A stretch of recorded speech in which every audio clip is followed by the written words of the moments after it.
నమస్తే తెలుగు రాజ్యం స్వాగతం. నేను మీ సంధ్య. తెలుగు ఇండస్ట్రీకి సంబంధించి ఈ సమ్మర్ అంతా చాలా చప్పగా తయారైన విషయం మనందరికీ తెలిసిందే.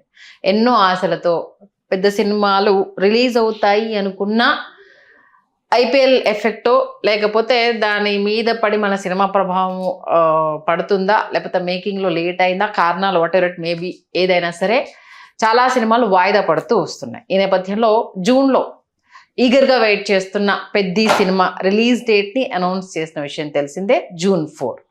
మరి ప్రమోషన్స్కి సంబంధించి ఇంకా హీట్ ఎక్కలేదేంటి, రీచ్ అవ్వట్లేదేంటి అన్న ఈ చర్చ పెద్ద ఎత్తున జరుగుతోంది. మరి పెద్ది ప్రమోషన్స్ని సుకుమార్ శిష్యుడు మన బుచ్చిబాబు గారు ఎలా తీసుకెళ్తారు అని కూడా చాలామంది వెయిట్ చేస్తున్నారు. మరి పెద్ద ప్రమోషన్స్ ఏమన్నా స్లోగా వెళ్తున్నాయా, లేకపోతే హడావుడి లేకుండా థియేటర్లో రిలీజ్ చేద్దాం అనుకుంటున్నారా, ఇంటర్వ్యూలో ఎలాంటి ఇంట్రెస్టింగ్ పాయింట్స్ రేజ్ అవుతాయి, ఇలాంటి అనేక అంశాలు తెర మీదకి వస్తున్నాయి. మరి పెద్దికి సంబంధించి మోర్ ఇన్ఫర్మేషన్ తెలుసుకునే ప్రయత్నం చేద్దాం. చరిత్రకారులు, సినీ రాజకీయ విశ్లేషకులు చిల్లగడ్డ శ్రీకాంత్ గారు మనతో ఉన్నారు. ఆయన మాటల్లో. శ్రీకాంత్ గారు నమస్తే. నమస్కారం సంధ్య గారు. ప్రమోషన్స్ కోసం ఈగర్గా వెయిటింగ్, ఎలా చేస్తారు ఏంటి అనేది ఆల్మోస్ట్ ఆల్ అన్ని లాంగ్వేజెస్లో రిలీజ్ కాబోతుంది. సాన్న బుచ్చిబాబు గారు, అటు ఏఆర్ రెహమాన్ గారు, శ్రీదేవి కూతురు, మోర్ అండ్ మోర్ మన రామ్ చరణ్ గారి పర్ఫార్మెన్స్, ఇవన్నీ ఒక ఎత్తు అయితే రామ్ చరణ్ గారి పర్ఫార్మెన్స్ ఎలా ఉండబోతుందన్న డిస్కషన్ చాలా ఎక్కువ జరుగుతుంది. ఏంటి ప్రమోషన్స్ కొంచెం స్లో అయ్యాయి అనేసి అన్న టాక్ నడుస్తుంది, దీని గురించి ఏమంటారు? వాస్తవానికి ఒక విషయం అయితే స్పష్టం చేయదలుచుకున్నా. ఈ సినిమా కోసం రామ్ చరణ్ గారు తన శక్తియుక్తులతో పాటు తన ప్రాణాన్ని పణంగా పెట్టి నటించాడని చెప్తాను నేను. ఎందుకంటే ఆ మధ్య ఆయన కుస్తీకి సంబంధించిన సన్నివేశాలు చేస్తున్నప్పుడు తగిలిన గాయం, కంటి మీద తగిలింది ఆ గాయం. వాస్తవానికి ఆ గాయం వెంటనే 1-2 రోజుల్లో అది నయమైపోయినా ఆ గాయంతోనే, ఆ ఘాటుతోనే కనిపించారు. తర్వాత మన రై రై పాట చేస్తున్నప్పుడు కూడా స్లిప్ అయిపోయి ఆ చెరుకు మండల మీద నుంచి పడిపోవటం కూడా అవి జరిగాయి. అయినా వాటన్నిటిని తట్టుకొని, అంటే ప్రేక్షకుల్ని, అభిమానుల్ని సంతృప్తి పరచాలి, ఒక కనీ విని ఎరుగని వినోదాన్ని వాళ్ళకి అందించాలి తన పాత్ర ద్వారానే ఆయన చేసినటువంటి ప్రయత్నానికి శిరస్సు నుంచి ఎవరైనా స్వాగతం చెప్పాల్సిందే. ఖచ్చితంగా తెలుగు సినిమా చరిత్రలో ఒక గర్వకారణమైనటువంటి పేజీని పెద్ద లిఖించుకుంటుందని మనస్ఫూర్తిగా నమ్ముతున్నాను, ఒక రాజకీయ సినిమా పరిశీలకుడిగా, విశ్లేషకుడిగా. May 18 ట్రైలర్ లాంచ్ చేస్తున్నారు. ట్రైలర్ లాంచ్ కూడా గతంలో ఎప్పుడు ఎవరు చేయని విధంగా చేస్తున్నారు. మన ఉత్తర భారతదేశంలో భోపాల్లో ప్లాన్ చేశారు ట్రైలర్ లాంచ్. ట్రైలర్ లాంచ్ తర్వాత ఏంటంటే శృతి హాసన్ గారు పాల్గొంటున్నటువంటి ఐటమ్ సాంగ్ ఏదైతే ఉందో, ఐటమ్ సాంగ్కి సంబంధించి ఒక వీడియో సాంగ్గా దాన్ని రిలీజ్ చేయబోతున్నారు. నార్త్ ఇండియాలో వీడియో సాంగ్స్ రిలీజ్ చేస్తారు, అట్లా వీడియో సాంగ్ రిలీజ్ చేయబోతున్నారు. ఇప్పుడు కళ్ళు మూసి తెరిచే లోపు సినిమా ట్రైలర్ లాంచ్ కావచ్చు, తర్వాత ఈ వీడియో సాంగ్ ఐటమ్ సాంగ్ కావచ్చు, pre release event, back to back మీకు వచ్చేస్తాయి. ఫస్ట్ ఆఫ్ ఆల్ ఏంటంటే ఫైనల్ ఎడిటింగ్ ఏదైతుందో, ఫైనల్ ఎడిటింగ్ లాక్ అయిపోయింది. లాక్ అయిపోయిన తర్వాత అభిమానులందరూ ఊపిరి పీల్చుకున్నారనమాట. ఫైనల్ ఎడిటింగ్ లాక్ అయిపోయింది. 18 ట్రైలర్ లాంచ్, తర్వాత వీడియో సాంగ్ ఐటమ్ సాంగ్ ఏదైతుందో, ఆ తర్వాత ప్రీ రిలీజ్ ఈవెంట్. June 3 రాత్రి నుంచి ప్రీమియర్స్ మొదలైపోతాయి. June 4 విడుదల కాబట్టి సాయంత్రం నుంచి ప్రీమియర్స్ ఆల్మోస్ట్ ఆల్ మొదలైపోతాయి. కానీ విని ఎరుగని విజయం అయితే, ఘన విజయం అయితే సాధించబోతోంది పెద్ది. ఇంతకు మించి చెప్తే అభిమానుల అంచనాలు ఇంకా పెంచేసిన వాళ్ళం అయిపోతాం కాబట్టి చెప్పడం లేదు. కోడి రామ్మూర్తి నాయుడు గారి ప్రస్తావన కావచ్చు, కోడి రామ్మూర్తి నాయుడు గారి స్ఫూర్తి కావచ్చు, ఖచ్చితంగా శ్రీకాకుళం జిల్లా యొక్క ఆత్మ పట్టుకొని చేశారు ఈ సినిమా. కాబట్టి ఖచ్చితంగా ప్రేక్షకుల అంచనాలను అందుకుంటుంది. శ్రీకాకుళం యాసను ఓడిసి పట్టడం కావచ్చు, ఎందుకంటే ట్రెండ్ మారుతున్న కొద్దీ యాసలో కూడా ఇంగ్లీష్ పదాలు ఇవన్నీ రావడము. ఒకప్పుడు అంటే తెలంగాణ యాస, రాయలసీమ వైపు ఉండే ఒక్కొక్క ప్రాంతంలో, తెలంగాణలో మళ్ళీ డిఫరెంట్ యాసలు ఉంటాయి. అందులో శ్రీకాకుళం ఆత్మను అనేసి మీరు అన్నారు కదా, ఆల్మోస్ట్ రామ్ చరణ్ గారి డైలాగ్ లో అది ఒకే నాక బతకనీకి అంటూ ఆయన చెప్పిన విధానం. అంటే ఏంటి శ్రీకాకుళం ఆత్మ అంటే ఏంటి అసలు మీరు చెప్పింది? అంటే వాస్తవానికి సంధ్య గారు, ఇక్కడ ఏంటంటే తెలుగు సినిమా ఏంటంటే ఒక చట్రంలో బంధించబడింది చాలా కాలం. గుంటూరు, కృష్ణా, గోదావరి, గుంటూరు కృష్ణా అనేటప్పటికీ మళ్ళీ మీకు ప్రకాశం కూడా పార్ట్ ఆఫ్ గుంటూరు కాబట్టి ఈ ప్రాంతం యొక్క యాస, అట్లాగే గోదావరి జిల్లాలో యాస. వీళ్ళే తెలుగు సినిమాకి తొలినాళ్లలో వాళ్ళే వచ్చి వాళ్ళే పెట్టుబడులు పెట్టి వాళ్ళే సినిమాలు తీసి వాళ్ళే దర్శకులు వాళ్ళే నిర్మాతలు వాళ్ళే హీరోలు అయ్యారు కాబట్టి ఈ భాష వర్ధిల్లింది, తప్పు కాదు. మీకు ఆ తర్వాత మీకు ఏమైందంటే మా భూమి సినిమా బి నరసింహరావు గారు నిర్మించేంత వరకు తెలంగాణ యొక్క ఆత్మ మీకు మా భూమి సినిమాలో కనిపిస్తుంది. తర్వాత రాయలసీమకు సంబంధించి చాలా ప్రధానమైనటువంటి ఇతివృత్తాలు చాలా తెర మీదకి వచ్చాయి. చాలా గొప్ప గొప్ప సినిమాలు, కథా వస్తువులు తెర మీదకి వచ్చాయి. దాని గురించి ఒకరోజు ఒక విశ్లేషణ చేసుకున్నాం. శ్రీకాకుళం ఉత్తరాంధ్ర ఏదైతుందో ఉత్తరాంధ్ర యాసకు సంబంధించి, ఉత్తరాంధ్ర భాషకు సంబంధించి, ఉత్తరాంధ్ర మాండలికాలకు సంబంధించినటువంటి చర్చ కావచ్చు, అధ్యయనం కావచ్చు తెలుగు తెర మీద సరిగ్గా జరగలేదు. శ్రీకాకుళ సాయుధ పోరాటం కావచ్చు, అట్లాగే అక్కడ ఆ ఉద్యమంలో పాల్గొన్నటువంటి అసూలు బాసినటువంటి మహామహనీయులు కావచ్చు. మరీ ముఖ్యంగా శ్రీకాకుళం ఆత్మ అనే మాట నేను ఎందుకు వాడానంటే ఈవేళ ఒక అట్టాడు అప్పలనాయుడు గారు, గంటాడు గౌరనాయుడు లాంటి మహారచయితలు అక్కడి నుంచే వచ్చారు, శ్రీకాకుళం జిల్లా నుంచి వచ్చారు.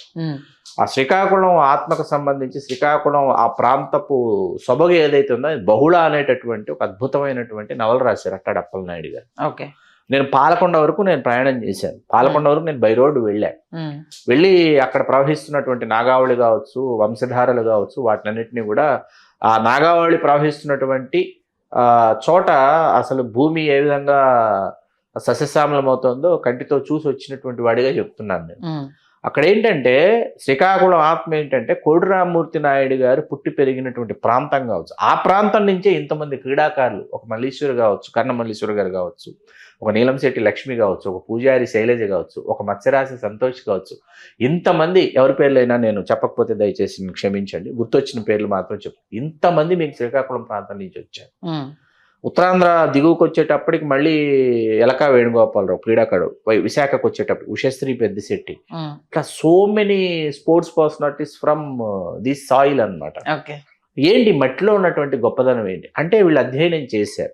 ఈ సినిమా తాలూకు ఎవరైతే స్క్రిప్ట్ కోఆర్డినేటర్స్ కావచ్చు, వీళ్ళు ఎవరైతే ఉన్నారో పూర్తిగా కోడిరామూర్తి నాయుడు గారి జీవితాన్ని తెర మీద ఆవిష్కరిస్తే ప్రేక్షకులు తీసుకుంటారో తీసుకోరు. కోడిరామూర్తి నాయుడు గారి జీవితంలో చివరి రోజులలో ఆయన తొలినాళ్లలో విషప్రయోగం జరిగింది, దాన్ని ఆయన తిప్పుకొట్టుకోగలిగారు. ఆ తర్వాత చివరి రోజుల్లో ఆయన దయనీయమైనటువంటి జీవితం గడిపారు. ఆ గడిపినటువంటి దీనిలో ఆయన కాల్ తీసేయాల్సి వచ్చింది. ఓకే. పెద్దలో కూడా అటువంటి సన్నివేశాలు ఉన్నాయని వినిపిస్తున్నాయి. అంటే ఇప్పుడు కోడిరామూర్తి నాయుడు గారి జీవితాన్ని ఆధునీకరించి తెర మీదకి తీసుకొచ్చారా, లేకపోతే ఏం చెప్పాలనుకున్నారు, లేకపోతే ఫ్లాష్ బ్యాక్లో కోడిరామూర్తి నాయుడు గారి జీవితాన్ని చెప్పి ఆ వారసత్వం ఇంకా ఈ నేల మీద, ఈ మట్టిలో, ఈ గాలిలో ఈ పరిమళం ఉంది, ఈ చైతన్యం ఉందని చెప్పడానికి పెద్ద పాత్ర ద్వారా. ఎందుకంటే ఆ గద పట్టుకొని ఆయన చేసినటువంటి విన్యాసాలు ఏవైతే రామ్ చరణ్ గారు ఉన్నారో విడుదల చేసిన వాటిలో ఖచ్చితంగా కోడిరామూర్తి నాయుడు గారి యొక్క ప్రస్తావన, ఆయన యొక్క చైతన్యం ఈ సినిమాలో కనిపిస్తుంది, కనిపించాలని మనస్ఫూర్తిగా నేను కోరుకుంటున్నాను. తెలుగు నేల మీద ఉన్నంతమంది మహామహానుభావులు, మహామహనీయులు మనం వాళ్ళ జీవితాలని తెర మీదకి తీసుకురావాలండి, అధ్యయనం చేయాలి, చరిత్రని సంస్కృతిని అధ్యయనం చేయాలి, ఒక కన్నగంటి హనుమంతుని అధ్యయనం చేయాలి, ఒక ద్వారబంధాల చంద్రయ్యని అధ్యయనం చేయాలి. మరి అదే విజయనగరంలో మహారాజా సంగీత కళాశాల ప్రిన్సిపాల్గా పనిచేసిన ద్వారం వెంకటస్వామి నాయుడు గారి గురించి చర్చ జరగాలి. ఇట్లా చాలామంది మహానుభావులు పుట్టారు, వాళ్ళందరి గురించి చర్చ జరగాలి, వాళ్ళందరి జీవితాలు తెర మీదకి రావాలి అని మనస్ఫూర్తిగా నేను కోరుకుంటున్నాను. అది పెద్ద సినిమాలో ఉండాలి. అది ఖచ్చితంగా తెలుగు సినిమా తలెత్తుకొని ఇదిరా మా తెలుగు సినిమా అని చెప్పి ప్రపంచ స్థాయిలో ప్రపంచానికి చాటి చెప్పాలి సగర్వంగా పెద్ద సినిమాతో అని మనస్ఫూర్తిగా కోరుకుంటున్నాను. ఖచ్చితంగా అభిమానుల్ని మాత్రమే కాదు, తెలుగు సినిమా ప్రియుల్ని, ప్రేమికుల్ని, ప్రేక్షకుల్ని అలరించేటటువంటి సినిమా కాదు, సగర్వంగా ఇది మా తెలుగు సినిమా అని చెప్పుకునేటటువంటి సినిమాగా పెద్ద చరిత్ర పుటలో సువర్ణాక్షరాలతో తనకంటూ ఓ పేజీని లిఖించుకోబోతోంది సంజయ్ గారు. లిఖించుకోవాలి కూడా, ఎందుకంటే ఇప్పుడు సానా బుచ్చిబాబు గారు సెకండ్ మూవీ ఇంత పెద్ద క్యాస్టింగ్తో చేస్తున్నప్పుడు అప్కమింగ్ డైరెక్టర్స్కి ఆయన ఒక రోల్ మోడల్ అవుతారు ఇప్పుడున్న పరిస్థితుల్లో. అంటే డైరెక్టర్లకు అవకాశం ఇస్తే ఎంత అద్భుతంగా సినిమాని చూపిస్తారు అనేది, అది చూపిస్తారు అనేది. నెక్స్ట్ ఇంకొక ఇంట్రెస్టింగ్ పాయింట్ అంటే రామ్ చరణ్ గారు, జాన్వీ కపూర్ జోడీ హిట్ అయితే నెక్స్ట్ జగదేక వీరుడు అతిలోక సుందరి పార్ట్ 2 కి సంబంధించి సీక్వెల్ సీక్వెల్ పార్ట్ 2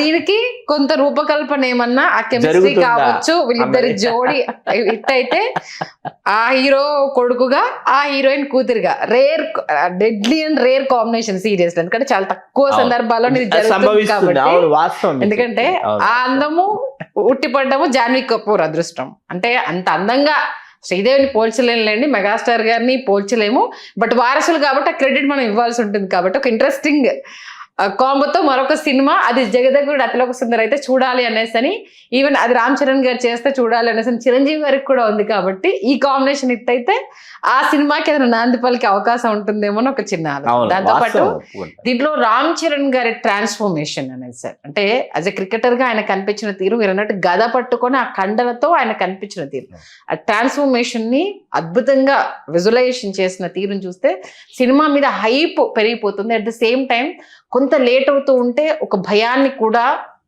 డ్రాగ్ చేస్తున్నారేమో అన్న ఒక ఆలోచన. కాదండి, ఆలస్యానికి సాంకేతిక కారణాలు అవే. సాంకేతికంగానే చాలా మంది ఈవేళ ఎక్కడ మీకు వీళ్ళు ఎదురు చూస్తున్నారు అంటే విఎఫ్ఎక్స్ స్టూడియోస్ దగ్గర ఎదురు చూస్తున్నారు, సినిమాటోగ్రాఫర్లు, డైరెక్టర్లు. అక్కడే మీకు ఆలస్యం అవుతుంది తప్ప, అంటే వీళ్ళు అనుకున్న విధంగా వాళ్ళు ఇవ్వాలి కదా అవుట్పుట్.